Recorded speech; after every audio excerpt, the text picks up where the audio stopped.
સુવિધા કે દુવિધા। વડોદરાની ખ્યાતનામ સહેજ હોસ્પિટલમાં દર્દીઓની વધતી ભીડને નિયંત્રિત કરવા માટે શરૂ કરાયેલી ટોકન સિસ્ટમ હવે દર્દીઓ માટે જ મુશ્કેલીનું કારણ બની હોવાના આક્ષેપ છે। ભીડ ઘટાડવાના દાવા વચ્ચે દર્દીઓ હજુ પણ લાંબી લાઈનોમાં ઊભા રહેવા માટે મજબૂર છે। ત્યારે શું થઈ રહ્યું છે આવો જોઈએ, જાણીએ, સમજીએ।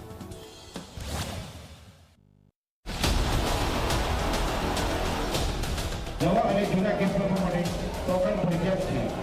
એ સૂચના પ્રમાણે ટોકન લઈ જાઓ। જો આ દ્રશ્યો સયાજી હોસ્પિટલમાં સારવાર માટે આવેલા દર્દીઓની લાંબી કતારો। તંત્રે ટોકન સિસ્ટમ એ હેતુથી શરૂ કરી હતી કે દર્દીઓને લાંબા સમય સુધી લાઇનમાં ઊભા ન રહેવું પડે, પરંતુ હકીકત કંઈક જુદી જ જોવા મળી રહી છે।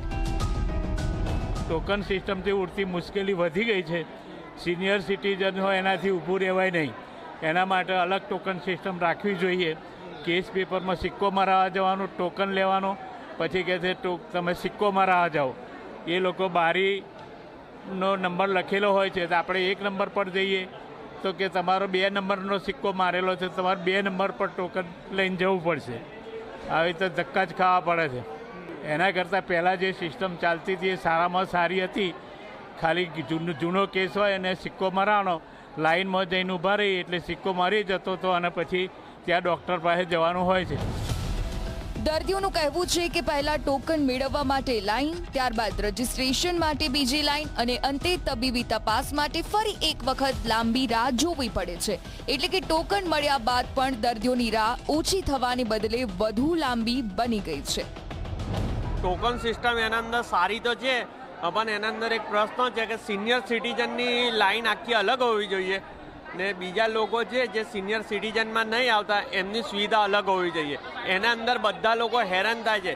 જ્યારે સિનિયર સિટીઝન આવે 1.5-2 કલાક અહીં ઊભા રહે, 1.5-2 કલાક ત્યાં ઊભા જાય ને ત્યાં આગળ ઓપીડીમાં જાય તો કે ઓપીડીનું ટાઈમ પૂરું થઈ ગયું। એના અંદર સિનિયર સિટીઝન બહુ હેરાન થાય છે। એના માટે કંઈક કરવું જરૂરી છે। ખાસ કરીને સિનિયર સિટીઝન, મહિલાઓ અને ગંભીર હાલતમાં આવેલા દર્દીઓને લાંબા સમય સુધી ઊભા રહેવામાં ભારે મુશ્કેલી પડી રહી છે।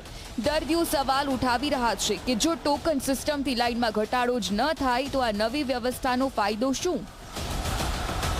ટોકન સિસ્ટમ ચાલુ કરી એ બરાબર છે, પણ ઓલરેડી એ લોકોએ નક્કી કરવું જોઈએ જે સિનિયર સિટીઝનોને કેટલા હેરાન થાય ત્યાં આગળ જઈને ઊભા રહીએ। ઓલરેડી આગળથી અમને નક્કી કરી દેવું જોઈએ કે ભાઈ ટોકન સિસ્ટમ છે, આજે સિનિયર સિટીઝનો કેટલા હેરાન થાય છે આગળ ત્યાં જઈને લાઇનમાં ઊભા રહે પછી આવે કે ટોકન આપો, આવું લોકોએ પહેલેથી નક્કી કરવું જોઈએ ને એવું કહો।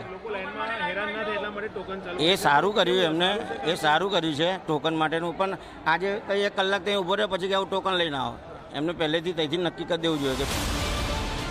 જોકે સમગ્ર મામલે હોસ્પિટલના આરએમઓએ સ્પષ્ટતા કરતા જણાવ્યું હતું કે ભીડને નિયંત્રિત કરવા અને દર્દીઓ તથા તેમના પરિવારજનોને અનાવશ્યક લાઇનમાં ઊભા ન રહેવું પડે તે માટે આ સિસ્ટમ શરૂ કરવામાં આવી છે। હાલ લોકો નવી વ્યવસ્થાથી અજાણ હોવાથી થોડી મુશ્કેલી પડી રહી છે, પરંતુ આગામી 15 થી 20 દિવસમાં લોકો માહિતગાર થઈ જશે અને ત્યારબાદ લાઇનોમાં પણ ઘટાડો જોવા મળશે। દર્દીઓને માર્ગદર્શન આપવા માટે વધારાનો સ્ટાફ પણ તૈનાત કરવામાં આવ્યો હોવાનું આરએમઓએ જણાવ્યું। દર્દી લાઇનમાં ન ઊભા રહે, દર્દી અને એના સગા શાંતિથી બેસે અને જ્યારે પોતાનો ટર્ન ટોકન વાઇઝ આવે તે પ્રમાણે બારી પર જઈ અને એનો કેસ રજીસ્ટર કરાવી અને જે તે પ્રક્રિયા માટે આગળ જાય એ હેતુ છે। આપ કહો છો એમ શરૂઆતના હજી તબક્કો છે એટલે પબ્લિકને જાગૃત કરવામાં અમારા સ્ટાફ પૂર્ણ પ્રયાસ કરી રહ્યો છે અને મને આશા છે કે આનું ફળ થોડા 2-3 દિવસમાં આપણને ચોક્કસ દેખાશે। હાલ માટે તો ટોકન સિસ્ટમ દર્દીઓ માટે રાહત કરતાં વધુ હાલાકીનું કારણ બની રહી હોવાનું ચિત્ર સામે આવી રહ્યું છે।